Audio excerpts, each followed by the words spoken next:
السلام عليكم ورحمة الله وبركاته. الحمد لله نحمده ونستعينه ونستغفره ونعوذ بالله من شرور أنفسنا ومن سيئات أعمالنا. من يهده الله فلا مضل له ومن يضلله فلا هادي له. ونشهد أن لا إله إلا الله وحده لا شريك له ونشهد أن محمدا عبده ورسوله. اللهم صل على سيدنا ومولانا محمد طب القلوب ودوائها وعافية الأبدان وشفائها ونور الأبصار وضيائها وعلى آله وصحبه وسلم. أما بعد، فقد قال الله تعالى في القرآن العظيم الفرقان المجيد: أعوذ بالله من الشيطان الرجيم، بسم الله الرحمن الرحيم. أذن للذين يقاتلون بأنهم ظلموا وإن الله على نصرهم لقدير. قال النبي صلى الله عليه وسلم في دعائه: اللهم أنجز لي ما وعدتني، اللهم إن تهلك هذه الأصبع من أهل الإسلام ولا تعبد في الأرض أبدا، أو كما قال عليه الصلاة والسلام. صدق الله العظيم وصدق رسوله النبي الكريم. سبحانك لا علم لنا إلا ما علمتنا إنك أنت العليم الحكيم. رب اشرح لي صدري ويسر لي أمري واحلل عقدة من لساني يفقهوا قولي. புகழ் அனைத்தும் அல்லாஹ் ஒருவனுக்கே உரித்தாகட்டுமாக. ஸலாத் என்னும் கருணையும் சலாம் என்னும் ஈரேற்றமும் ஈருலக சர்தார் பெருமானார் ரசூலை கரீம் ஸல்லல்லாஹு அலைஹி வஸல்லம் அவர்கள் மீதும் அவர்களுடைய அடிச்சுவடுகளை கடுகளவும் பிசகாது வாழ்ந்து வந்த உத்தம சத்திய சஹாபாக்கள், தாபிஈன்கள், தபா தாபிஈன்கள், நபிமார்கள், வலிமார்கள், ஷஹீதுகள் மற்றும் நம் அனைவர்கள் மீதும் ஏனைய இஸ்லாமியர்கள் மீதும் என்றென்றும் நிலவட்டுமாக. ஆமீன். பெருமிற்கும் பெருமதிப்பிற்கும் உரிய பெரியோர்களே, அல்லாஹ்வின் நல்லடியார்களே, அல்லாஹ் ஜல்ல ஷானஹு வ தஆலாவின் மாபெரும் கிருபையினால் புனித ரமலான் மாதத்தை அடைந்து 17ஆம் நாள் தராவீகை முடித்தமர்ந்திருக்கிறோம். அல்ஹம்துலில்லாஹ். இது சிறப்புக்குரிய ஒரு நாள். ஹிஜ்ரி 2ஆம் ஆண்டு கண்மணி நாயகம் ஸல்லல்லாஹு அலைஹி வஸல்லம் அவர்கள் மக்காவிலிருந்து மதீனாவுக்கு ஹிஜ்ரத் செய்து வந்த 2வது ஆண்டு. இதே ரமலான் மாதம் பிறை 17 இந்த தினத்தில்தான் இஸ்லாத்திற்கு மிகப்பெரிய வெற்றியாக அமைந்த பத்ரு போருடைய நிகழ்வுகளும் அதனுடைய வெற்றியும் நடந்த ஒரு நன்னாள்.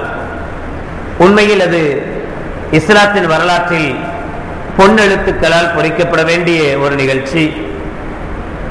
அதனுடைய ஒவ்வொரு அசைவுகளும் அதனுடைய ஒவ்வொரு அங்கங்களும் பல படிப்பினைகளை இறுதி நாள் வரை மக்களுக்கு தந்து கொண்டிருக்கிற ஒரு நிகழ்ச்சி. சாதாரண ஒரு தியாகம் அல்ல, அது மிகப்பெரிய ஒரு தியாகம். காரணம், இதே ஹிஜ்ரி 2வது ஆண்டு, அதாவது நபிகள் நாயகம் ஸல்லல்லாஹு அலைஹி வஸல்லம் அவர்கள் மக்காவிலிருந்து மதீனாவுக்கு வந்து 16 மாதங்கள் கழிந்த பிறகு நோன்பு கடமையாகிறது. நோன்பு கடமை என்கிற விஷயம் 16வது மாதத்தில் ரசூலுல்லாஹி ஸல்லல்லாஹு அலைஹி வஸல்லம் அவர்களுக்கு அறிவிக்கப்படுகிறது. 17வது மாதம், அடுத்த மாதத்திலேயே இந்த போர் நடக்கிறது. முதலாக நோன்பு கடமையாக்கப்பட்ட முதலாக ஏற்படுகிற ஒரு போர். சாதாரணமாக இப்ப 16 நோன்பு 17 நோன்பு ஆயிடுச்சு. இப்ப நமக்கு நோன்பு வைக்கிறது பழகி போச்சு. என்ன ஆகும் அப்படின்னா, 29 அல்லது 30 கிடைச்ச பிறகு பெருநாளைக்கு என்னமோ எல்லாரும் சேர்ந்து இருப்போம், சாப்பிடுவோமே தவிர மறுநாள் வயிறே பசிக்காது, சாப்பிடணுன்ற எண்ணமே வராது. சகர்ல கரெக்டா முழிப்பு வரும். ஏன்னா அந்த மாற்றம் 1 மாத காலங்கள் நாம் அப்படியே நம்மை பழக்கியது. பிறகு அவ்வளவு சீக்கிரத்தில் நம்மளால என்ன செய்ய முடியாது, விட முடியாது. அதே மாதிரி ஆரம்பத்தில் உள்ள நோன்பு இருக்கே, 1வது நோன்பு, 2வது நோன்பு, 3வது நோன்பு, இதெல்லாம் ரொம்ப கஷ்டமா இருந்திருக்கும். ஏன்னா 11 மாசத்துக்கு பிறகு இப்பதான் முதல் என்ன செய்யறோம், ஒரு 12 மணி நேரம் 14 மணி நேரம் தொடர்ந்து பட்டினியா இருக்கணுங்கிறது மிகப்பெரிய ஒரு பாதிப்பு தான். ஆனா போக போக போக என்ன செஞ்சிருது, நமக்கு பழகி போயிடுது. பழகி போன பிறகு இப்ப நமக்கு மதிய சாப்பாடுனால என்னன்னு கேட்க வேண்டிய கேள்வி வந்துருது. அந்த அளவுக்கு ரொம்ப சர்வ சாதாரணமா போச்சு. மதிய சாப்பாடு அதெல்லாம் ஒண்ணுமே இல்லை, காலைல கொஞ்சம் சாருக்கு ஏதோ பேருக்கு கொஞ்சம் சாப்பிட்டா அதோட சரி. நைட்டு வரைக்கும் நிம்மதியா இருக்கு, ராகத்தா இருக்கு.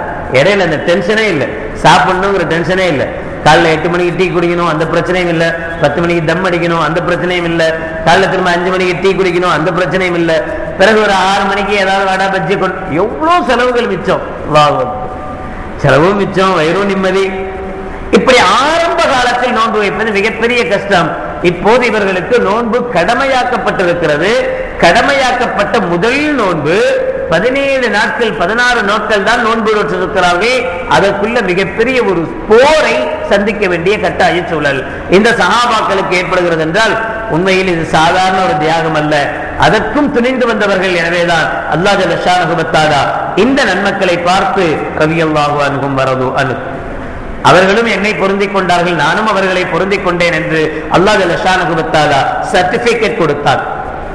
இந்த பத்ருடைய போர் நடந்த நிகழ்ச்சி இது ஒரு தற்காப்பு யுத்தமாக இருந்தாலும் கூட கண்மணி நாயகம் ஸல்லல்லாஹு அலைஹி வஸல்லம் அவர்கள் கண்டிப்பாக இப்படி ஒரு போர் நிச்சயம் வரும் என்பதை உணர்ந்து, என்பதை தெரிந்து, ஆரம்பத்திலிருந்தே எப்ப மதீனாவுக்குள் ஸல்லல்லாஹு அலைஹி வஸல்லம் காலடி எடுத்து வச்சாங்களோ அன்னையிலிருந்து இது மாதிரியான போர்களுக்கு ஒட்டுமொத்த முஸ்லிம்களையும் தயார்படுத்த ஆரம்பிச்சிட்டாங்க. குறிப்பா சொல்றதானா, ஸல்லல்லாஹு அலைஹி வஸல்லம் அவர்கள் மதீனாவுக்கு வந்தவுடனே மக்காவினுடைய முக்கிய வியாபார வழித்தடங்கள், மக்காவினுடைய வியாபாரம் நடக்கக்கூடிய இடங்கள் எங்க இருக்கோ, மதீனாவிலிருந்து மக்காவுக்கு எந்த ரூட் வழியா வியாபாரம் போகக்கூடிய வழி என்ன, இங்கிருந்து ஷாமுக்கு போகக்கூடிய வழிகள் என்ன, இந்த வழிகளை எல்லாம் நபிகள் நாயகம் ஸல்லல்லாஹு அலைஹி வஸல்லம் முதல்ல ஆராய்ஞ்சிட்டாங்க. எத்தனை வழி இருக்கு? ஏன்னா மக்கா டு ஷாம் அப்படிங்கிறது சர்வசாதாரணமாக அவங்களுடைய கொடுக்கல் வாங்கல் இங்கேதான் இருந்தது. மக்காவிலிருந்து பொருட்கள் எடுத்துட்டு போவாங்க, ஷாம்ல கொண்டு போய் வித்துருவாங்க, ஷாம்ல இருந்து சில பொருட்களை வாங்கிட்டு வருவாங்க, மக்காவில் வந்து விற்பாங்க. இதுதான் அவங்களுடைய சாதாரண நடைமுறையாக இருந்தது. அதனால கண்மணி இந்த ரெண்டுக்கும் நடுவுல மதீனா இருக்கு, மக்காவுக்கும் ஷாமுக்கும் நடுவுல மதீனா இருக்கு. அதனால போனாலும் சரி வந்தாலும் சரி மதீனாவை டச் பண்ணி தான் போகணும், மதீனாவை டச் பண்ணி தான் திரும்ப ரிட்டர்ன் போகணும். ஆனா மதீனா சிட்டியே அல்ல, மதீனாவிலிருந்து கொஞ்சம் தூரம் தாண்டி போகணும். தாண்டி போனா அந்த நடு வழி கிடைக்கும். நபிகள் நாயகம் ஸல்லல்லாஹு அலைஹி வஸல்லம் அவர்கள் எப்ப மக்கத்தினுடைய முஷ்ரிக்குகள் மக்காவில் இருக்கும் போதே, தான் சொந்த பிறந்த ஊர்ல இருக்கும் போதே சொல்ல முடியாத கஷ்டங்களை கொடுத்தாங்க. எனவே இங்க வந்த பிறகு அவங்க சும்மா இருப்பானுங்க என்கிற நம்பிக்கை ஸல்லல்லாஹு அலைஹி வஸல்லம் கண்டிப்பா இல்லை. சொந்த ஊர்ல அவ்வளவு செல்வாக்கோட இருக்கும் போதே இவ்வளவு தொல்லை கொடுத்தாங்களே, இப்ப வேறொரு ஊருக்கு வந்து உட்கார்ந்துட்டு இருக்கிறோம், இங்க மட்டும் சும்மா விடுவானுங்க, கண்டிப்பா இவங்களுடைய டார்ச்சர் இருக்கும் என்று ஸல்லல்லாஹு அலைஹி வஸல்லம் தெரிஞ்சே வச்சிருந்தாங்க.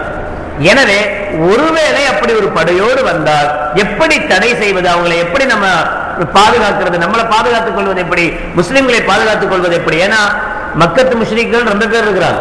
ஆனா இஸ்லாம் இப்பதான் கொஞ்சம் கொஞ்சமா வளர்ந்துட்டு இருக்குது. இப்பதான் கொஞ்சம் கொஞ்சமா சஹாபாக்கள் வந்துட்டு இருக்கிறாங்க. மிக சொற்ப எண்ணிக்கையில் உள்ள சஹாபாக்கள் தான் இப்ப இருக்கிறாங்க. திடீர்னு அவங்க தாக்குதலுக்குன்னு வந்தாங்கன்னா ஒண்ணு கூட மிஞ்சாது என்கிற ஒரு குறுகிய நிலை. எனவே இந்த சின்ன படையை அந்த பெரிய படையிடமிருந்து பாதுகாக்கணும் என்கிற எண்ணம் ஸல்லல்லாஹு அலைஹி வஸல்லம் அவர்களுக்கு மதீனாவில் காலடி எடுக்க வைத்த உடனே இருந்தது. அதனால ரசூலுல்லாஹ் நல்ல ஒரு தந்திரமான வேலைகள் செஞ்சாங்க. அதாவது ஒரு போர் தலைவன் என்னென்ன நடவடிக்கைகள் எடுக்க வேண்டுமோ அத்தனை நடவடிக்கைகளையும் மிக துல்லியமாக கண்மணி நாயகம் ஸல்லல்லாஹு அலைஹி வஸல்லம் எடுத்தாங்க. இருந்தது என்னவோ மதீனால தான். மதீனால இருந்துகிட்டு இந்த மக்கா டு ஷாம் இந்த வழியில அந்த ஓரத்துல, வழியினுடைய ஓரத்தில் இருக்கக்கூடிய மக்கள்கள் யார் அப்படின்னு எடுத்து பார்த்தாங்க.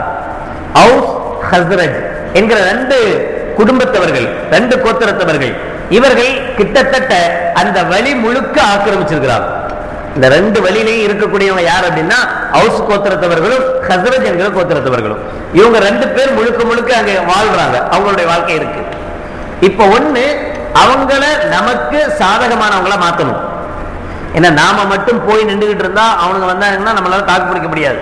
இப்ப நாம தாக்கு பிடிக்கணும்னா என்ன செய்யணும்னா அங்க இருக்கக்கூடிய மக்களிடத்தில் நல்ல பெயர் வாங்கணும், அவங்கள நமக்கு சாதகமானவங்களாக மாத்தணும்.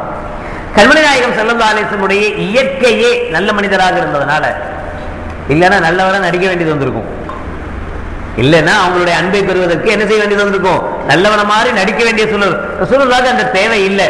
காரணம், இயற்கையிலேயே ஸல்லல்லாஹு அலைஹி வஸல்லம் நல்லவங்க தான்.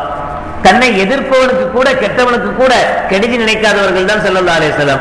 எனவே ஸல்லல்லாஹு அலைஹி வஸல்லம் இந்த குணத்தால் அவுஸ் ஹஸ்ரஜ் என்று சொல்லக்கூடிய அந்த ரெண்டு கூட்டமும் இஸ்லாத்துக்குள் வரல. ஆனாலும் ஸல்லல்லாஹு அலைஹி வஸல்லம் அவர்கள் மீது அன்பு காட்டிச்சு. ரசூலுல்லாஹ் மீது அன்பா இருந்தாங்க. ரசூலுல்லாஹ்வுடைய ஒவ்வொரு செயலும் அந்த குடும்பத்தவர்களுக்கு, அந்த கோத்திரத்தினருக்கு பிடித்திருந்தது. உடனே நபிகள் நாயகம் ஸல்லல்லாஹு அலைஹி வஸல்லம் அவர்கள் அந்த குடும்பத்தை அழைத்து, ரெண்டு குடும்பத்தையும் அழைத்து தங்களுக்குள் ஒரு ஒப்பந்தத்தை எழுதினார்கள். நாம ரெண்டு பேரும் அண்ணன் தம்பியா பழகுவோம். நீங்க யாரோ நான் யாரோன்னா வேணாம். நான் சொல்லக்கூடிய மார்க்கம் இந்த தௌஹீத் உங்களுக்கு பிடித்திருந்தா அல்ஹம்துலில்லாஹ் ஏத்துக்குங்க. பிடிக்கலையா நீங்க எதுல இருக்கிறீங்க அதுல இருந்துட்டு போங்க. ஆனாலும் நமக்குள் சகோதர ஒப்பந்தம் இருக்கட்டும். என்ன ஒப்பந்தம்? கையெழுத்து போடணும். என்ன அப்படின்னா, ஒருவேளை உங்களுக்கு ஏதாவது ஆபத்துகள் வந்தா, நீங்க ரோட்டு ஓரமா இருக்கிறீங்க, இந்த வழியினுடைய ஓரங்கள்ல இருக்கிறீங்க, உங்களுக்கு யாரின் மூலமாக, மக்கத்து முஷ்ரிக்குகள் மூலமாகவோ அல்லது வேற யார் மூலமாக உங்களுக்கு ஆபத்து வந்தாலும் நாங்க உங்களுக்கு முழு பாதுகாப்பு தருவோம். அதே மாதிரி எங்களுக்கு ஏதாவது ஆபத்துகள் வந்தா நீங்களும் முழு பாதுகாப்பு தரணும். நமக்குள்ள ஒரு ஒப்பந்தம் செஞ்சுக்குவோம். நம்ம தனித்தனியா பிரிஞ்சு நின்றோம்னா ரெண்டு பேரையும் எதிரி ஈஸியா அடிச்சுட்டு போயிடுவோம். எனவே இருக்கிற ஒரே வழி என்ன அப்படின்னு சொன்னா, நம்ம ரெண்டு பேரும் ஒண்ணு சேரணும். நம்ம ரெண்டு பேரும் ஒண்ணு சேர்ந்தா எவ்வளவு பெரிய கூட்டத்தை கூட நம்மளால விரட்டி அடிக்க முடியும் என்று நபிகள் நாயகம் ஸல்லல்லாஹு அலைஹி வஸல்லம் அவங்கள்ட்ட நட்பாக பழகி, சகோதரத்துவத்தோடு பழகி, அந்த சகோதரத்துவத்தினுடைய அடையாளமாக அவர்களிடத்தில் ஒரு ஒப்பந்தத்தையும் நபிகள் நாயகம் ஸல்லல்லாஹு அலைஹி வஸல்லம் அவர்கள் போட்டுட்டாங்க. ஒண்ணு.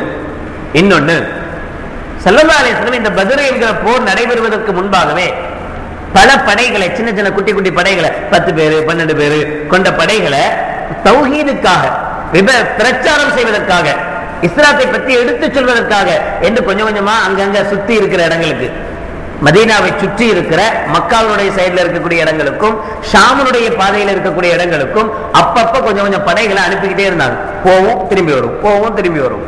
இதுல என்ன ஒரு பிரயோஜனம் கிடைச்சதுன்னா,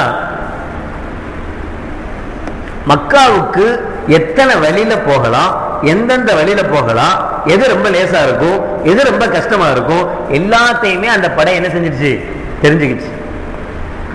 சாதாரணமா டூ வீலர்ல இருக்கிறவங்களுக்கு இப்ப நீங்க நம்மள்ட்ட பஸ் ரூட்டு கேட்டா யாருக்கும் தெரியாது, எங்க பஸ் நிக்கும்னு தெரியாது, இந்த எத்தனாவது நம்பர் பஸ்ல ஏறினா எங்க போய் இறங்கலாம். நான் எங்க போனோம், மவுண்ட் ரோட்டுக்கா, பீச் ரோட்டு பிடிங்க, நேர ஒரே ஸ்டேட், இப்படிலாம் நமக்கு சொல்ல தெரியுமே தவிர இங்கிருந்து எந்த பஸ்ல ஏறினா மவுண்ட் ரோட் போய் இறங்கலாம் இது கொஞ்சம், ஏன்னா நமக்கு அதுல தொடர்பு இல்லை. பஸ்ல போக்குவரத்து என்ன இல்ல, டூ வீலர்லயே போறோம், டூ வீலர் ரூட் எல்லாம் தெரியும், ஆனா எந்த பஸ் போவோம் எங்க நிற்கும்ல எனக்கு தெரியாதுங்க. ஏன் அப்படின்னா நமக்கு பழக்கம் இல்லை. இப்ப பழக்கப்படுத்தணும்னா என்ன செய்யணும், அடிக்கடி போயிட்டு போயிட்டு வரணும். அடிக்கடி போய் போய் வரும்போது ரொம்ப சர்வ சாதாரணம், அவங்களுக்கு பழகி போயிடும். இதுதான் ரூட்டு, இந்த ரூட்ல போனா 10 நிமிஷத்துல போலாம், இந்த ரூட்ல போனா 20 நிமிஷம் ஆகும், இது கொஞ்சம் ரோடு சரியில்லை, பள்ளம் மேடமா இருக்கும், அதனால கொஞ்சம் ஸ்லோவா தான் போவோம், லேட் ஆகும், இது சும்மா ஹைவே சூப்பரா இருக்கும், சீக்கிரம் போயிடலாம் அப்படின்லாம் கண்டுபிடிச்சிருவாங்க. யாரு? அடிக்கடி போய் வர்றவங்க. நபிகள் நாயகம் ஸல்லல்லாஹு அலைஹி வஸல்லம் இதையும் செஞ்சாங்க. இந்த 2 வருஷத்துக்குள்ள இங்கிருந்து அடிக்கடி படைகள் என்ன செஞ்சது, ஷாமுக்கும் போக ஆரம்பிச்சது, மக்காவுக்கும் போக ஆரம்பிச்சது. எனவே இந்த சஹாபாக்களுக்கு நல்ல ஒரு வாய்ப்பு கிடைச்சது, அதை பத்தி உண்டான அறிமுகம் அவங்களுக்கு கிடைச்சது. மதீனாவிலிருந்து எந்தெந்த வழியா போனா மக்காவுக்கு போலாம், மதீனாவிலிருந்து எந்தெந்த வழியா போனா ஷாமுக்கு போலாம், எந்த வழியும் இல்லை. ஆட்டோக்காரனுக்கு தெரிஞ்ச மாதிரி எல்லா வழியும் என்ன செஞ்சு போச்சு, அவங்களுக்கு அத்துப்படி ஆகி போச்சு. எல்லா ரூட்டும் தெரியும், எல்லா சந்து பொந்து எல்லாத்தையும் என்ன செஞ்சுட்டாங்க, கரைச்சி குடிச்சிட்டாங்க. இதுவும் நபிகள் நாயகம் ஸல்லல்லாஹு அலைஹி வஸல்லம் அவர்களுக்கு இந்த பத்ருடைய சந்தர்ப்பத்தில் மிகப்பெரிய ஆயுதமாக இருந்தது. இதை ஏன் நான் சொல்றேன்னா, ஸல்லல்லாஹு அலைஹி வஸல்லம் அவர்கள் பத்ர் போருக்கு போனாங்க அப்படின்னா சும்மா என்னவோ வாங்க போய் போயிட்டு அப்படி அல்ல.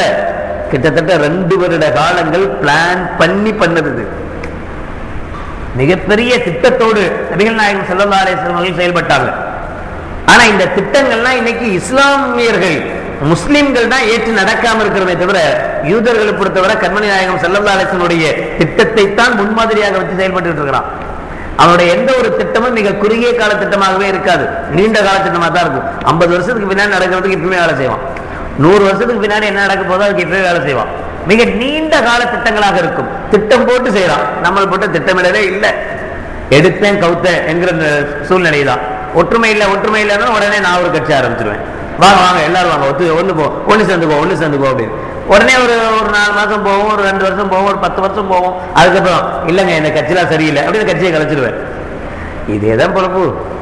எடுத்தேன் கவுத்த கதையாத்தான் இருக்க தவிர திட்டமிடல் இல்லை. நபிகள் நாயகம் ஸல்லல்லாஹு அலைஹி வஸல்லம் அவர்கள் இந்த பத்ரின் மூலமாக நமக்கு சொல்லித் தருகிற மிகப்பெரிய விஷயம் திட்டமிட்டு செய்வது. எந்த ஒரு காரியத்தையும் எடுத்தேன் கவுத்தேன் செய்யறதல்ல, மிக நுட்பமாக மிக நூதனமாக நபிகள் நாயகம் ஸல்லல்லாஹு அலைஹி வஸல்லம் அவர்கள் அதை கையாண்டார்கள். எனவே இப்படிப்பட்ட இடங்களை தெரிஞ்சுக்கிட்டாங்க. இன்னொன்னு, இப்ப நம்மள்ட்ட இருக்கிற மாதிரி சர்வசாதாரணமான போக்குவரத்து அந்த காலத்துல இல்லைன்றது உங்களுக்கு தெரியும். மலைகள் இருக்கும், மலைகளை தாண்டி போனோம், அது இருக்கும் இது இருக்கும், எல்லாமே இருக்கும். எனவே பிரயாணம்ங்கிறது ரொம்ப சிரமமான ஒரு காலம். இப்ப இந்த மக்கள் முஸ்லிம்கள் அடிக்கடி போய் வந்ததுனால அவங்களுக்கு அது ரொம்ப லேஸ் ஆகி போச்சு, ரொம்ப ஈஸி ஆகி போச்சு. நம்மளை பொறுத்தவரை பிராட்வே பஸ் ஸ்டாண்ட்ல இருந்து இங்க பள்ளியாசல் லஜ்னா பள்ளிக்கு வரணும்னா கண்டிப்பா நடந்து வர மாட்டோம். பஸ் அல்லது ஷேர் ஆட்டோ அல்லது யாராவது 2 வீலர்ல வந்தா நடந்து வர சுத்தமா இருக்கவே இருக்காது. ஒரு 1/2 கிலோமீட்டர் இருக்குமா, அங்கே நீங்க 1/2 கிலோமீட்டர். சர்வசாதாரண கிராமங்கள்ல 1.5 கிலோமீட்டர் 2.5 கிலோமீட்டர் பஸ்ல இறங்கி அது பாட்டு நடந்து போவாங்க. உள்ள பேசிக்கிட்டே போறாங்க, 2 பேர் 3 பேர் சேர்ந்துக்கிட்டு பேசிக்கிட்டே 2 கிலோமீட்டர் 3 கிலோமீட்டர் சர்வசாதாரணம் நடக்கிறாங்க. இத்தனைக்கும் குத்து இருட்டா இருக்கும், பயங்கரமா இருக்கும். அந்த பயங்கரத்துல கூட ஒண்ணுமே தெரியாது அவங்களுக்கு. அது சர்வ ஏன்னா பழகி போச்சு. நமக்கு என்ன செய்யறது இல்ல, பழகல. நாம இங்கிருந்து மாடியில 2வது மாடி ஏறினோம்னாலும் லிப்ட்ல ஏறியே பழகிட்டோம், நடக்கவே நடக்க நம்ம காலு. அதனால 1/2 கிலோமீட்டர் அல்ல 50 மீட்டர் இருந்தா கூட நம்மளால செய்ய முடியறது இல்ல, நடக்க முடியறது இல்ல. அதனாலதான் ஒரு சின்ன ஆபீஸ், இவ்வளவுதான் மொத்தமே அந்த ஆபீஸ் இருக்கும். அந்த ஆபீஸுக்குள்ள கூட ஒரு சேரை இப்படி போட்டுட்டு எந்திரிச்சு போக கஷ்டப்பட்டு கீழே 4 ரோதையை வச்சுக்கிட்டு இப்படியே தள்ளிட்டு அங்க போறோம், அப்படியே தள்ளிட்டு இங்க வர்றோம். இந்த நடை கூட நமக்கு பிடிக்காது. இந்த சஹாபாக்கள் 4 இடங்களுக்கு போய் வந்து என்ன ஒரு நிலைமை உண்டாச்சுன்னா, இந்த பாதைகள் அத்துப்படியாகி போய் பயம் இல்லாம எப்ப சொன்னாலும் இந்த ரூட்ல போயிட்டு வருவாங்க. அவ்வளவு கஷ்டமான பாதைகள், கரடுமுரடான பாதைகள். ஆனா வெளிச்சமே இல்லைன்னாலும் பரவாயில்ல, எங்க பள்ளம் இருக்கு எங்க மேடம் இருக்குன்னு கண்டுபிடிச்சு போயிடுவாரு. நம்ம போறோங்க, எத்தனையோ இடத்துல ஸ்பீட் பிரேக் இருக்கு, நமக்கு இது வளமையான இடம் வச்சுங்க, அடிக்கடி போறோம் வர்றோம். ஒரு தடவை திடீர்னு ஸ்ட்ரீட் லைட் ஃபுல்லா ஆஃப் ஆகி போச்சு, நமக்கு எங்க ஸ்பீட் பிரேக் இருக்குன்னு தெரியுமா தெரியாதா? ஒரு வேளை வண்டியில ஹெட்லைட் இல்லைன்னு வச்சுக்கிங்க, எவ்வளவுலாம் சொல்ல வேண்டியது இருக்கு. ஏன் அது எடுத்து இவ்வளவு யோசிக்கிறீங்க? ஹெட்லைட்லாம் இருக்கும்ல, போட்டு பார்த்தா தெரிய போகுது ஹெட்லைட்டும் வேலை செய்யல, கரண்ட்டும் இல்ல. தெரியுமா தெரியாதா? ஏன்னா நம்ம அடிக்கடி போறோம். அதே சமயத்துல போகாத ஒரு புது பாதை, நல்ல வெளிச்சம் இருக்கு, ஹெட்லைட்டும் எரியுது, ஆனாலும் போய் ஸ்பீட் பிரேக்கை விட்டு ஏற்றுறோம் பார்ப்போம், தூக்கி விட்ட பிறகுதான் தெரியுது அங்க ஸ்பீட் பிரேக் இருந்திருக்குன்னு. அப்ப சர்வசாதாரணமாக அடிக்கடி போகிற வழியாக இருந்தா ஒவ்வொரு மேடு வெள்ளத்தையும் எந்த இருட்டுல கூட என்ன செய்ய முடியும், நம்மளால அதை கடக்க முடியும். இதையெல்லாம் நபிகள் நாயகம் ஸல்லல்லாஹு அலைஹி வஸல்லம் என்ன செஞ்சாங்க? இந்த காலகட்டத்திலேயே, இந்த இடைப்பட்ட 2 வருட காலகட்டத்துல சஹாபாக்களுக்கு இந்த அளவுக்கு அதை சொல்லிக் கொடுத்தாங்க. மதீனாவை சுற்றி இருக்கக்கூடிய தரைப்பாதைகள், தரைவழி பாதைகள் எங்கெங்க இருக்கு எல்லாமே உங்களுக்கு அத்துப்படியான ஒரு நிலையாக மாறி போச்சு. இதனால மக்காவில் உள்ள குறைஷிகளுக்கு என்ன ஒரு பயம் ஏற்பட்டுச்சு அப்படின்னு சொன்னா, ஆஹா அடிக்கடி நம்ம கேள்விப்படுறோம் மதீனால உள்ள அந்த முஸ்லிம்கள் அங்க வந்தாங்களா இங்க வந்தாங்களா, மதீனா விட்டு தூரமான இடங்களுக்கு அங்க வந்தாங்க இங்க வந்தாங்க அப்படின்னா கேள்விப்படுறோமே. ஆஹா சரி வராத, நம்ம போற ரூட்டா செய்து இந்த ரூட்ல ஏதாவது பிரச்சனை பண்ணுவாங்களோ அப்படின்ற பயம் இருக்கத்தான் செஞ்சது. இந்த பயமே அவங்களுக்கு பாதி கொலையாக்கிடுச்சு. மக்கத்து குஃபார்கள் எவ்வளவுதான் முஸ்லிம்கள் எவ்வளவுதான் பலம் வாய்ந்தவர்களாக இருந்தும் கூட இந்த பயம், ஸல்லல்லாஹு அலைஹி வஸல்லம் இப்படிலாம் பண்றாங்க என்ற இந்த நிகழ்ச்சி இருந்தது, இது தெரிய வந்தது அவங்களுக்கு. இதுவே அவங்கள பாதி அளவுக்கு என்ன செஞ்சு ஒண்ணும் இல்லாம ஆக்கிடுச்சு. இந்த சந்தர்ப்பத்துல அபூ சுஃபியான் அவர்களுடைய இதுவரைக்கும் இஸ்லாத்தில் ஏற்றுக்கொள்ளாத ஒரு நிலைமையில, இதுவரைக்கும் இஸ்லாம் ஆகல, அவர் அபூ சுஃபியான் அவர்களுடைய தலைமையில மக்காவிலிருந்து ஷாமுக்கு ஒரு படம் ஒன்று புரட்டு போது, எதுக்குன்னா வியாபார குழு வியாபாரம் பண்றதுக்காக போறாங்க. ஒரு பெரிய ஒரு படை இங்கிருந்து கிளம்பி அங்க போகுது. இது நபிகள் நாயகம் ஸல்லல்லாஹு அலைஹி வஸல்லம் அவர்களுக்கு தெரிய வந்துச்சு. இது தெரிஞ்ச வந்த உடனேயே நபிகள் நாயகம் ஸல்லல்லாஹு அலைஹி வஸல்லம் என்ன செஞ்சாங்கன்னா, இந்த படைய ஷாமுக்கு போறதுக்கு முன்னாடியே தடுத்து நிறுத்த பிளான் போட்டாங்க.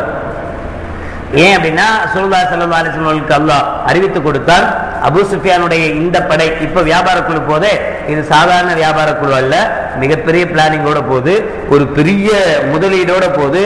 இதை கொண்டு போய் அங்க வித்து அதிலிருந்து வர்ற லாபத்துல ஒரு சில சதவிகிதங்களை இஸ்லாமியர்களை எதிர்ப்பதற்கென்றே ஒதுக்குவது என்று முடிவு செய்திருக்கிறது. ஆயுதங்கள் வாங்குறதுக்காக வேண்டியும் முஸ்லிம்களை தாக்குவதற்காக வேண்டியுமே ஒதுக்கணும் என்று முடிவு செஞ்சிருக்கு. அதனால இந்த படையை நீங்க விட்டீங்கன்னா மிகப்பெரிய பாதிப்பு ஏற்படும் என்கிற எச்சரிக்கையினால நபிகள் நாயகம் ஸல்லல்லாஹு அலைஹி வஸல்லம் அவர்கள் இந்த அபூ சுஃபியானுடைய இந்த படையை ஷாமுக்கு போகவிடக் கூடாது என்பதற்காக முயற்சி பண்ணி, இதே ஹிஜ்ரி 2 ஜமாதுல் ஆஹிர் 623 டிசம்பர், கிபி 623 டிசம்பர்ல ஜமாதுல் ஆஹிர்ல இங்கே மக்காவிலிருந்து ஷாமுக்கு போன படைய மதீனாவுடைய எல்லையில தடுத்து நிறுத்தலாம்னு ஸல்லல்லாஹு அலைஹி வஸல்லம் கிளம்பி வந்தாங்க. ஆனா அபூ சுஃபியான் இருக்காரு, அல்லாஹு அக்பர், இதை விட பயங்கரமான தந்திரக்காரர், பயங்கரமான பிளான்லாம் போட்டு வச்சிருந்தார். ஸல்லல்லாஹு அலைஹி வஸல்லம் இவங்க எந்த வழியில வருவாங்கன்னு நினைச்சு போனாங்களோ அந்த வழியை விட்டு வேற வழியா ஷாமுக்கு போய் சேர்ந்துட்டார் அவரு. எனவே போன படை எதுவுமே அவங்கள பார்க்க முடியாம திரும்பியே வந்துடுச்சு. இந்த நிகழ்வுகள் அதிகமா தெரிய வர்றதில்லை நமக்கு. இதுக்கு பிறகு ஷாமிலிருந்து ரிட்டர்ன் வரும்போது தான் பதிலுடைய நிகழ்வுகள் ஏற்படுது. ஏற்கனவே போகும்போதே ஒரு தடவை அட்டாக் பண்ண முயற்சி நடந்துச்சு, ஆனா ஃபெயிலியர் ஆயிடுச்சு. எனவே போயிட்டாங்க. போயிட்டு ஷாமிலிருந்து மறுபடியும் என்ன செய்த அந்த படை திரும்பி வருது. சாதாரணமா வரல, கிட்டத்தட்ட 50,000க்கும் குறைவில்லாத தங்க நாணயங்கள், அந்த காலத்துல 1000 குதிரைகள், பாதுகாப்புக்கு 40 பேர் கொண்ட மிகப்பெரிய படை. இப்படிப்பட்ட ஒரு பெரிய படையோடு அபூ சுஃபியான் அவர்களுடைய படை வந்துகிட்டு இருக்கு. இது தெரிஞ்ச உடனே கண்மணி நாயகம் ஸல்லல்லாஹு அலைஹி வஸல்லம் அவர்கள் இங்கே சஹாபாக்கள்கிட்ட மிகப்பெரிய ஒரு மஷ்வரா நடத்துறாங்க, ஒரு ஆலோசனை நடத்துறாங்க. ஏற்கனவே மிஸ் பண்ணிட்டோம், இப்ப அந்த படம் என்ன செஞ்சிட்டு இருக்கு, வந்துகிட்டு இருக்கு என்று நாம கேள்விப்படுறோம். என்ன செய்யலாம்? அது தடுத்து நிறுத்தி ஆகணும். கண்டிப்பாக தடுத்து இல்லைன்னா அது நமக்கு மிகப்பெரிய பாதிப்பை ஏற்படுத்தும். நம்ம அழிக்கிறதுக்கு தான் ஒட்டுமொத்த பணத்தையும் கொண்டு போறாங்க. அதனால நம்ம தடுக்கலன்னா நமக்கு அதிகமான பாதிப்பு. நாம அவங்கள கொலை செய்யணும்னோ அதை கொல்லணும் அது நமக்கு நோக்கமே இல்லை. இந்த காசு அங்க போய் சேரக்கூடாது, சேர்ந்தா நமக்கு அது பாதிப்பு. இப்ப நமக்கு தடுப்பது கடமை, எனவே நாம் தடுக்க போறோம். முஹாஜிர்கள், அதாவது மக்காவிலிருந்து மதீனாவுக்கு வந்த முஹாஜிர்கள் 82 பேர், அவுஸ் என்கிற கோத்திரத்தை சார்ந்த இஸ்லாத்தை ஏற்றுக்கொண்ட அன்சாரிகள் 61 பேர், ஹஸ்ரஜ் என்கிற கோத்திரத்தை சார்ந்த இஸ்லாத்தை ஏற்றுக்கொண்ட அன்சாரிகள் 170 பேர். அது அன்சாரிகள் மட்டுமே 231 பேர் மதீனாவாசிகள். மக்காவிலிருந்து ஹிஜ்ரத் செய்த முஹாஜிர்கள் வெறும் 82 பேர் தான். அன்சாரிகள் தான் இங்கேயும் மெஜாரிட்டி. பொதுவாக இஸ்லாத்திற்கு உதவி என்றாலே அன்சாரிகளை மிஞ்ச முடியாது, மீற முடியாது. அவ்வளவு உதவிகள் தன்னுடைய உயிரை கொடுத்திருக்கிறாங்க அன்சாரிகள். ஆக மொத்தம் 313 பேர். இந்த 313 பேரும் நபிகள் நாயகம் ஸல்லல்லாஹு அலைஹி வஸல்லம் இடத்துல நாங்க தயார், வாங்க போலாம் அப்படின்னு ரெடி ஆயிட்டாங்க. இதுல ஜுபைர் பின் அவாம் ரலியல்லாஹு தஆலா அன்ஹு, மிக்தாத் பின் அஸ்வத் ரலியல்லாஹு தஆலா அன்ஹு, இந்த 2 பேர் மட்டும்தான் குதிரை வீரர்கள். 2 பேர்ட்ட தான் 2 குதிரை தான் இருக்கு. அவங்கள்ட்ட எத்தனை குதிரை இருக்கு? இப்போதைக்கு 1000 குதிரை இருக்கு. வரக்கூடிய படையில இன்னொன்று சேரப்போகுது, அது பின்னாடி இருக்கு. வரக்கூடிய படையில 1000 குதிரைகளோடு வந்துட்டு இருக்கிறாங்க. இவங்க போறது 1000 குதிரை வீரர்களை தடுக்கிறதுக்கு 2 குதிரை வீரர்கள். இவங்கள்ட்ட ஒட்டுமொத்தமாக இருக்கக்கூடிய ஒட்டகங்கள் வெறும் 70. இந்த ஒரு சிறிய படையை கொண்டு நபிகள் நாயகம் ஸல்லல்லாஹு அலைஹி வஸல்லம் அவர்கள் முன் சென்று போறாங்க, முன்னாடி போறாங்க. அவங்கள வரக்கூடிய வழியில தடுக்கிறதுக்காக போறாங்க. அதுக்கு முன்னாடி ஸல்லல்லாஹு அலைஹி வஸல்லம் இங்கிருந்து ஒரு 2 சஹாபாக்கள், பஸ்பஸ் பின் அம்ர், அதி இப்னு அபி ஸஹ்பா என்கிற 2 பேரையும் அனுப்பி,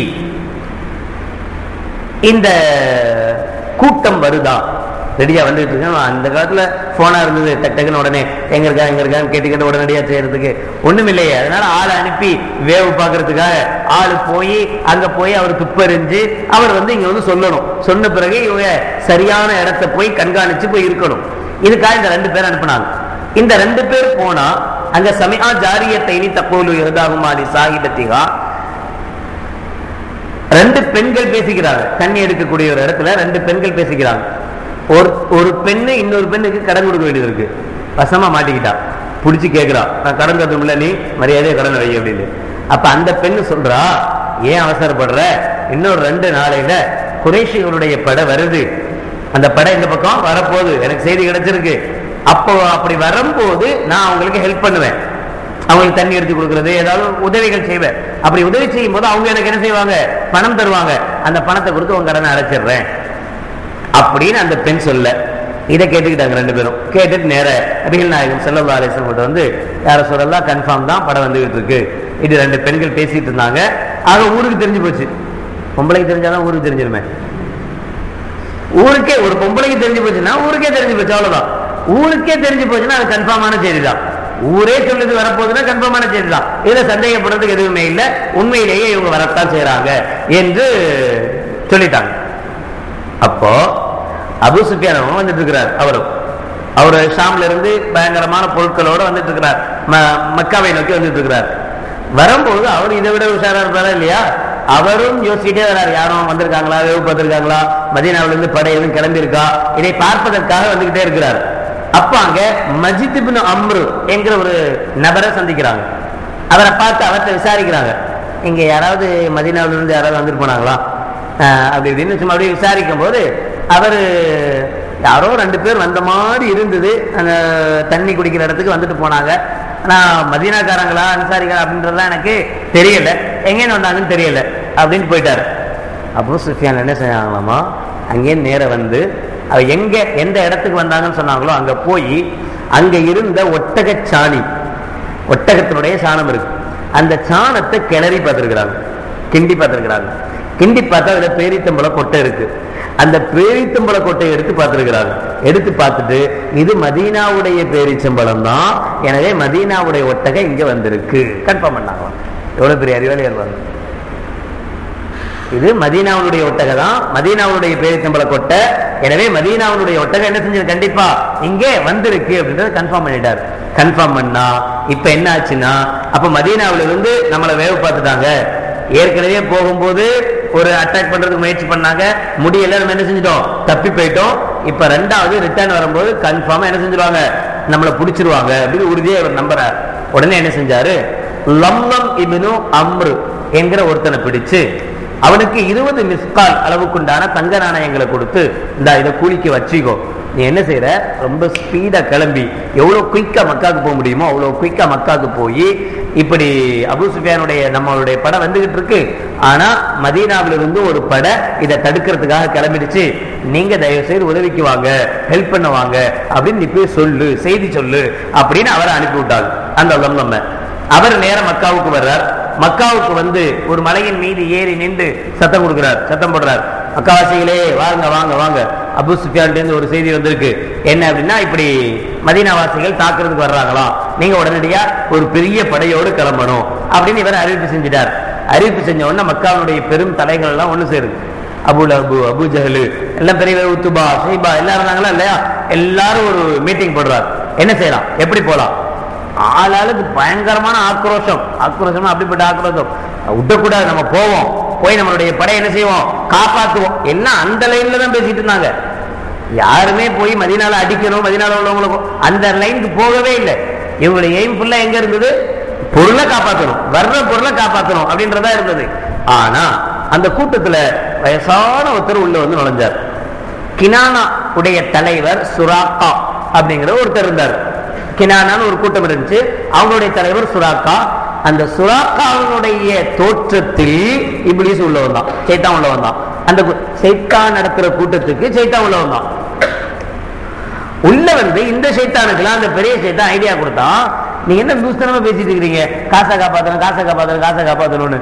காசை மட்டும் காப்பாத்தினா போதுமா, மறுபடியும் அவங்க உங்களை அடிக்க மாட்டாங்களா, திரும்ப வந்து தாக்க மாட்டாங்களா?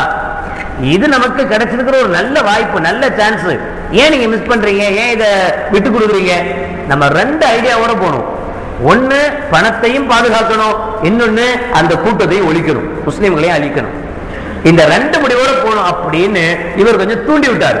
தூண்டி விட்டோன்னு அபூஜஹல் அபூல கேட்க, கரெக்டுப்பா, இந்த தாத்தா சொல்றதுதான் கரெக்ட், பெரிய வயசானவருடைய தோட்டத்தில் வருது, இந்த தாத்தா சொல்றது கரெக்ட், ரொம்ப கிளீனா சொல்றார், உண்மை அதான், அப்படித்தான் செய்யணும் என்று எல்லோரும் அவருக்கு சப்போர்ட் பண்ண. அபூலஹபுக்கு போக முடியாத சூழலாம் அந்த சந்தர்ப்பத்தில்.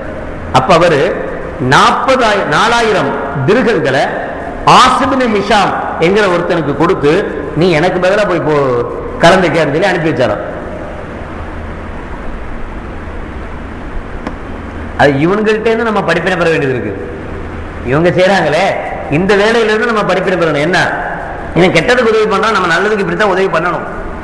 நம்மளால போக முடியலன்னு நம்ம என்ன செய்யணும், நம்ம சார்பா யாரையாவது அனுப்பியாவது என்ன செய்யணும், வைக்கணும் நல்ல காரியங்களுக்கு. இவன் கெட்ட காரியத்துக்கு அனுப்பி வைக்கிறான். அப்போ லஹப் அனுப்பி வச்சான் 1300 வீரர்கள் மக்காவில இருந்து. ஏற்கனவே அங்க ஒரு கூட்டம் இருக்கு, இங்க இருந்து ஒரு 1300 பேரு, ஒரு 100 குதிரை, 600 கவச ஆடை, ஏராளமான ஒட்டகம், இப்படி எல்லாம் என்ன செஞ்சுட்டு தயாராயிடுச்சு. தயாரான பிறகு இப்போ உணவு சாப்பாடு போய் அங்க போய் சேர்ற வரைக்கும் சாப்பாடு அப்படின்னு ஆளாளுக்கு போட்டி போட்டுட்டு நான் சோறு தரேன், நான் சாப்பாடு, நான் சாப்பாடு. ஒரு நாளைக்கு 9 அல்லது 10 ஒட்டகத்தை அறுத்து சோர்த்தி வாங்கிக்கலாம். நம்ம குர்பானிக்கு ஆசைப்பட்டு ஒரே ஒரு ஒட்டகத்தை வெட்டிட்டா அந்த கறியை கொடுக்கப்படுற பாடு, அதை நம்ம வீட்டுல இருந்து சாப்பிட்டு முடிக்கிறதுக்கு படுற பாடு எவ்வளவு சிரமம். அவங்க ஒரு நேர சாப்பாட்டுக்கு, ஒரு நாள் அல்ல, நான் கூட தப்பா சொல்லிட்டேன், ஒரு நேர சாப்பாட்டுக்கு 9 அல்லது 10 ஒட்டகத்தை அறுத்து செஞ்சாங்களாம் 1300 பேர். இந்த அளவுக்கு எல்லாம் என்ன செஞ்சாங்க, ஹெல்ப் பண்ணாங்க, உதவி செஞ்சாங்க. இந்த கெடுதிக்கு எல்லாரும் ஒட்டுமொத்தமா ஒண்ணு சேர்ந்தாங்க. நம்ம செய்வோம், கண்டிப்பா கொடுப்போம் அப்படின்னு எல்லாரும் சேர்ந்து கொடுத்தாங்க. எல்லாத்தையும் தூக்கிட்டு அந்த படை என்ன செஞ்சது, கிளம்பி வந்தது. அல்லாஹ் குர்ஆன்ல இத பத்தி தான் 8வது சூராவுடைய 47வது வசனத்துல வலா தகூனு கல்லதீன கரஜு மின் தியாரிஹிம் பஸரம் வ ரிஆ அன்னாஸ், சிலர்கள் வீட்டிலிருந்து கிளம்பின மாதிரி நீங்களும் கிளம்பாதீங்க. அவங்க எப்படி கிளம்பினாங்கன்னா திமிரோடு முகஸ்துதியை நாடியவர்களாக வீட்டிலிருந்து கிளம்ப, ரொம்ப திமிரு பிடிச்சி போய் கிளம்பினாங்க. அதனாலதான் மண்ண கவுனாங்க. கொஞ்சமாவது மனுஷனுக்கு என்ன வேணும், ஒரு தாழ்வு வேணும், ஒரு பணிவு வேணும். நான் தான் அப்படின்னு அடம்பிடிச்சானா என்னைக்காவது மண்ணை கம்மித்தான் ஆகும். எனவே நீங்க அப்படி புறப்படாதீங்க. வயசுத்தூன் அன் சபீலில்லாஹ், அல்லாஹ்வுடைய பாதை விட்டும் தடுப்பதற்காக அந்த படை புறப்பட்டது என்று அல்லாஹ் ஜல்ல ஷானஹு வ தஆலா அவர்களை பத்தி மிக மோசமாக சொல்லி காட்டுவார். இப்ப இந்த கூட்டம் கிளம்பி வந்துகிட்டு இருக்கு. அபூ சுஃபியான் நான் ஏற்கனவே சொன்ன மாதிரி மிக தந்திரமானவர். நபிகள் நாயகம் ஸல்லல்லாஹு அலைஹி வஸல்லம் எந்த ரூட்ல வர்றாங்க எல்லாத்தையும் தெரிஞ்சுக்கிட்டாரு. எல்லாத்தையும் தெரிஞ்சுக்கிட்டு என்ன செஞ்சுட்டாரு, டக்குன்னு ரூட்டை மாத்தி விட்டார். மறுபடியும் ஏற்கனவே போகும்போதும் ரூட்டை மாத்தி தெரிஞ்சு போயிட்டாரு. வரும்போதும் ஸல்லல்லாஹு, இத்தனைக்கு 2 வருஷம் பிளானிங், இருக்கிற சந்து பந்து எல்லாத்தையும் தெரிஞ்சு வச்சிருக்கிற அன்சாரிகள், அவங்கள்ட்டயே கண்ணில் வரல விட்டு ஆடுறாருன்னா அபூஸ் வேற எவ்வளவு பெரிய ஆளா இருந்திருப்பாரு. இவங்க இங்கேருந்து கிளம்பி இந்த லைனை டச் பண்றதுக்கு முன்னாடி அபூ சுஃபியானுடைய படையெல்லாம் கிளம்பி தாண்டி போயிடுச்சு மக்காவுக்கு. மக்காவுக்கு வழியில போக ஆரம்பிச்சிச்சு. ஆக மதீனாவை தாண்டி போயிட்டாங்க. இப்ப நிம்மதி. இனி மதீனாவில இருந்து யாரும் வந்து நம்மள என்ன செய்ய முடியாது, தாக்க முடியாது என்கிற நம்பிக்கை அபூ சுஃபியானுடைய படைக்கு வந்துடுச்சு. உடனே அபூ சுஃபியான் என்ன செய்யறாரு, ஒரு லெட்டர் எழுதி மறுபடியும் அனுப்புறாரு மக்காவுக்கு. நீ போகும்போது இடையிலே படைகள் வந்துட்டு இருக்கும், அந்த படையில கொண்டு போய் கொடுத்து நம்மளுடைய ஆபத்து நீங்கிடுச்சு, யாரும் வர வேணாம், நீங்க எல்லாம் திரும்பி போங்க மக்காவுக்கு. என்ன செய்யுங்க, திரும்பி போங்க, நமக்கு இப்ப எந்த பிரச்சனையும் இல்லை, நம்ம எல்லாம் ஒட்டுமொத்தமா எல்லாத்தையும் சேஃபா கொண்டு வந்துட்டோம், தாண்டிட்டோம் அப்படின்னு ஒரு லெட்டர் எழுதி அனுப்பினார். இந்த லெட்டர் அந்த மக்காவில இருந்து வந்து கொண்டிருந்த அந்த படைக்கு போய் கிடைச்சது. அந்த படைக்கு கிடைச்ச உடனே இப்போ அல்லாஹ் தன்னுடைய விளையாட்ட ஆரம்பிச்சான். மக்காவில இருந்து கிளம்பும் போது ஷைத்தான் ஐடியா கொடுத்தானா இல்லையா, இங்க வந்தோன்னு அல்லாஹ் மனசுல போட்டான்.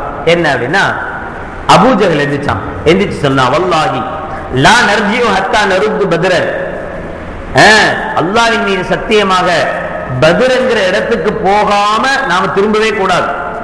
அம்மா அங்கே அவ்வளவு கஷ்டப்பட்டு ஜோஷா கொடியெல்லாம் பிடிச்சி நினைச்சிருக்கோம், இவ்வளவு சந்தோஷமா வந்துருக்கோம், இந்த சந்தோஷத்தை கொண்டாடாம திரும்பி போறதா, கொண்டாடியே ஆகணும். என்ன செய்யணும், அது சரியான இடம் பத்ர். அந்த பத்ருக்கு போகணும். அங்க 3 நாள் நம்ம தங்கணும். நம்மளுடைய ஒட்டகத்தெல்லாம் அறுக்கணும். நல்ல விருந்து வச்சு சாப்பிடணும். நல்ல தண்ணி அடிக்கணும். இந்த விஷயங்கள் எல்லாம் அரபுகளுக்கு தெரிய வரணும். இனி நம்மளுடைய வழியில அவங்க வரக்கூடாது. நம்ம வந்துட்டு இவ்வளவு பெரிய படையை திரட்டிட்டு வந்துட்டு சும்மா அவங்க விட்டுட்டாங்கன்றதுனால சும்மா திரும்பி போறதுக்கு வந்தோம், அப்படிலாம் போகக்கூடாது. இப்ப நம்ம வந்த இந்த படை எப்படிப்பட்டதுன்னு அவங்கள்ட்ட காட்டணும். காட்டி என்ன செய்யணும், அவங்களுக்கு ஒரு பயத்தை உண்டாக்கிட்டு தான் வரணும். அது வரைக்கும் நம்ம வரக்கூடாது. என்ன செய்யணும், 3 நாளைக்கு போய் பகல்ல போய் டேரா போடுவோம், போட்டு இருக்கிற ஒட்டகத்தெல்லாம் அறுத்து திம்போம், நல்லா திண்டு ஜாலியா இருப்போம், நல்ல தண்ணி அடிப்போம், கூத்தடிப்போம், கும்மாள போடுவோம் அப்படின்னு அபூ ஜஹல் சொல்ல. அஹ்னஸ் பின் ஷரீக் பனி ஸுஹ்ரா என்கிற கோத்திரத்தை சார்ந்தவங்க அங்க இருந்தாங்க. அந்த கோத்திரத்தில் உள்ள அஹ்னஸ் பின் ஷரீக் என்பவர் இதுக்கு எந்திரிச்சு எதிர்ப்பு தெரிவிக்க, நீ சொல்றதெல்லாம் சரியில்லை, நம்ம எதுக்கு வந்தோம்? பொருளை பாதுகாக்க தான் வந்தோம். பொருள் நம்மளுடைய கைக்கு வந்துச்சு, அல்ஹம்துலில்லாஹ், பிரச்சனை இல்லை, வா திரும்பி போலாம். இனி நீ சொல்றதெல்லாம் நம்ம மோசமான கால, இதுக்கெல்லாம் உடன்பட முடியாது அப்படின்னு அவர் சார்பா அவர் சொல்ல.